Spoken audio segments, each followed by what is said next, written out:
why do I get embarrassed talking about my story? I've always been told to be quiet about yourself and your accomplishments, to walk humbly. And at the same time, Krista has always said it's important that you share your story regularly with people because it is unusual and there are things in it that people can learn from. And so I'm going to give you the short version of it. What Krista's been after me to write a book about for autobiography for, 20 years. She's been trying to get me to do it. And I just feel funny doing it. I feel funny talking about my life right now, too. But here we go. So I grew up in a very easy life. I grew up in what seemed like a privileged household. And life was really nice. And I went off to college. I finished high school at 17, went off to college. And everything was like easy street. I didn't have to have student loans, nothing like that. And then out of the blue, I'm home for Thanksgiving. And there's just this terrible atmosphere in the house. Back then, there were obviously no cell phones. You didn't make a long distance call unless somebody had died. And it was a very different era where unless you wrote a letter to somebody, you just didn't know what was going on. Well, teenager, you think I was writing letters to my parents? No. So I get home for Thanksgiving and everything's really gloomy and ultra serious and all that. We're at dinner, and then after dinner, my dad asked me to stay at the table. And I'm like, okay, here it comes. This is it. My dad's dying of something, and now he's going to tell me. So he says, I have terrible news for you. Sure enough. And he says, I lost my job. And I start smiling ear to ear. I'm like, he's like, what are you so happy about? I said, well, I thought you were going to tell me you were dying. And he laughed. And I guess it helped him too, because he realized there were things much worse than losing your job.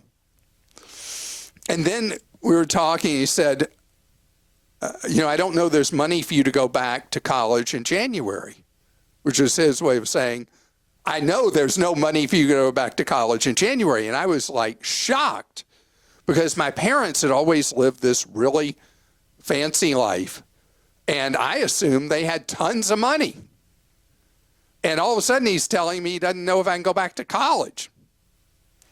And I was just stunned because what became clear over time was my parents had always spent whatever they had and had never been savers. And I was like, wow, I had no clue. And things that happen to you as a teenager can have lifelong impact, either positive or negative.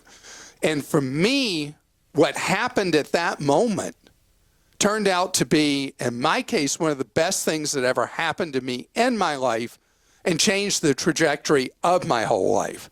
Now, as for my mom and dad, it took them about 3 years, but they got solidly back on their feet and they were fine. But the change had already taken place in me. I registered for the next semester as a night student and scrambled and got a job. And I worked my way through the rest of undergraduate school. Now, let me tell you something. When I was doing this, it was a whole different game. Even when you inflation adjust, when I tell you what my tuition was, it was $2,400 a year. And even inflation adjusted, I guess today's dollars, that would be like maybe $8,000 a year. I mean, nothing compared to what people pay today. So I was able to get a full-time job, work during the day, make enough money at that job to pay for tuition and go to college at night.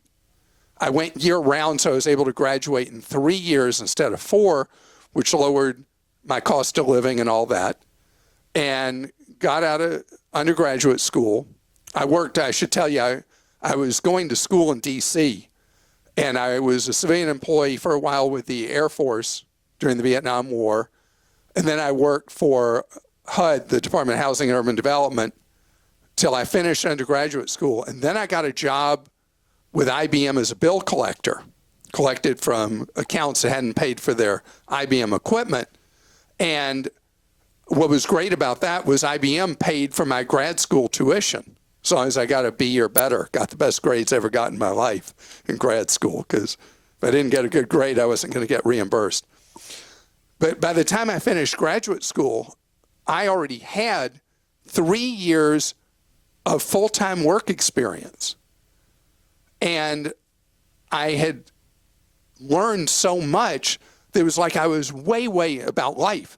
I was way ahead of the people who were my contemporaries, my friends who I'd gone to school with, that were going the traditional way and were trying to figure out what they were going to do for jobs. I mean, I think that was such a fantastic event. And then the other thing that happened was people overreact to unusual circumstances. And I resolved that when I finished graduate school and got my first job after graduate school, that I was going to live on every other paycheck. I mean, in school, you get used to getting by without a lot.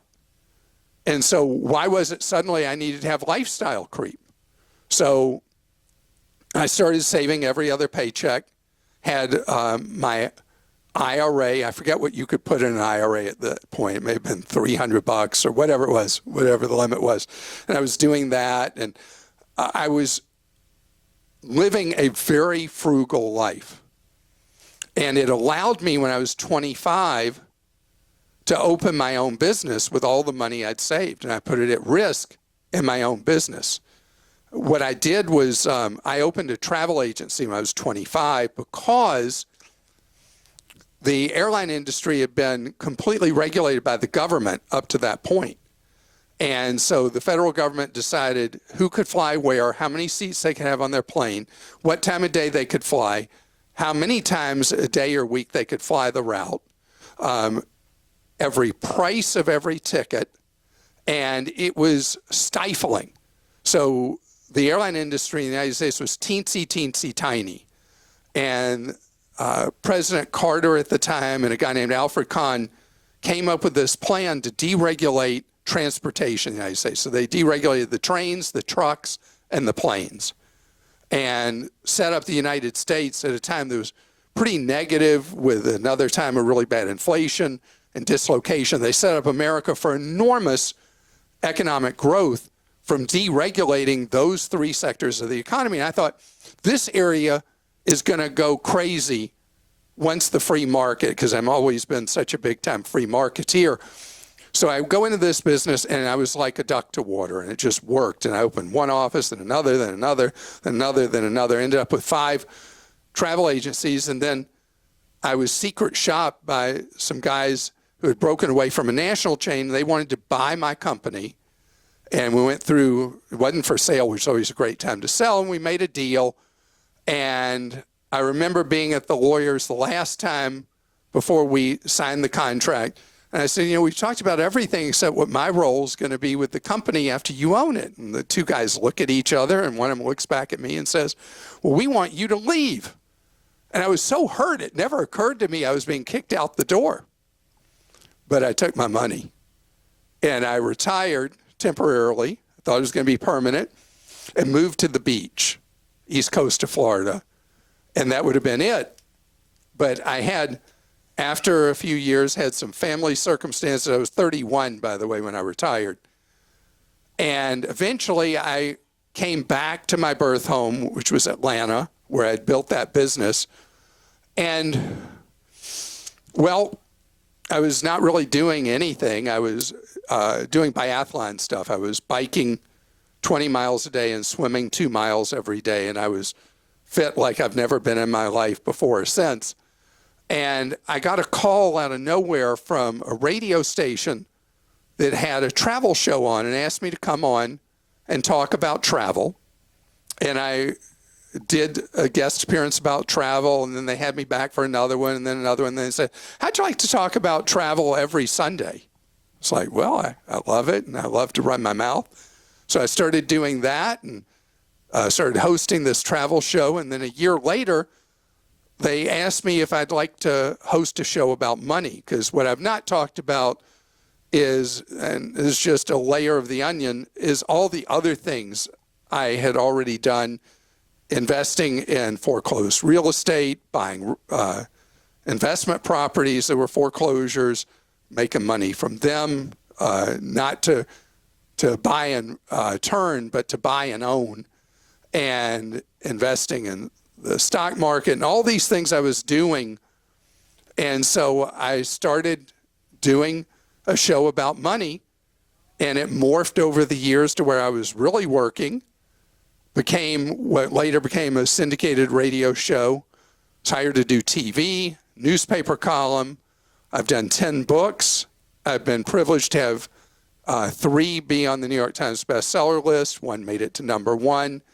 Did the syndicated show till a year and a half ago, when I decided what I really wanted to do was a podcast, because I wanted people, I love streaming video, you watch when you want to. I was like, podcast, you listen when you want to. It's completely portable. And so I've been doing all this stuff all these years because for me, it's all been about fun and about teaching and about empowering, which is something I love to do.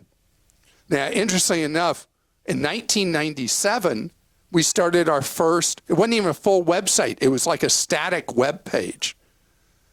And today, going with where people's eyes and ears are, we have these 2 websites, Clark.com and ClarkDeals.com, that have grown and grown and grown and morphed and changed over the years so that you have the information. And so the thing for me is I work because I want to. And that's the greatest thing. You know, a lot of times people misunderstand when I talk about the importance of living on less than what you make. And there was all that stuff 5 years ago about the FIRE movement, financial independence, retire early. My thing was not about working your tail off till you're 40-something to then just not do anything the rest of your life. My thing is about living on less than what you make so that you have choices about what you do, when you do, and how you do. That work should not be something that you're, I owe, so off to work I go. Work should be something that you do because you enjoy it. And I know that sounds naive because so many of us are just trying to get by with our bills. And that's why it's all about setting your mindset in a way that you're always saving money first, and that you create that financial independence, that security, so you then can do more of what you love rather than what you feel like you have to, being in a grind because you got the bills to pay. So ultimately, what is it that motivates me? What is it that drives me? What drives me is getting that message to you that this is not work for me doing what I'm doing now. It's a job, right? But it doesn't feel like a job. It doesn't feel like work. And I love the opportunity to I'll see something, and I'll be like, gosh, that would be great for someone to know. It'd be great if you knew that you could do blah, blah, blah. So that's what it's about for me. It's about imparting the knowledge, giving you the power so that if you choose to, you have more control over your life. And that's why I keep doing what I'm doing all these years later, 36 years after I retired the first time. Here I am doing this. And I'll do it till either mentally or physically I don't have the capability, or I don't enjoy it anymore. That is the great privilege of being in a position where you're financially independent. So maybe you are somebody who wants to sacrifice everything to be able to bag work by your 40th birthday and never, ever, ever have to work anywhere ever again. But I think for most people, the whole purpose of the FI, the financial independence, is to be able to make the choices you want to, and that work becomes more like a hobby instead of a have to. And Krista, you did it to me again. You made me tell the story.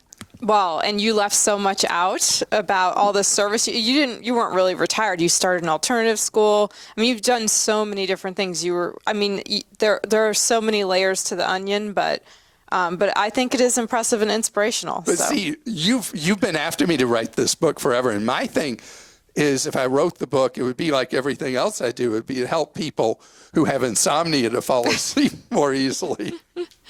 I just don't find myself that interesting. But well, anyway. I think it's a great story, and I think it's very inspirational.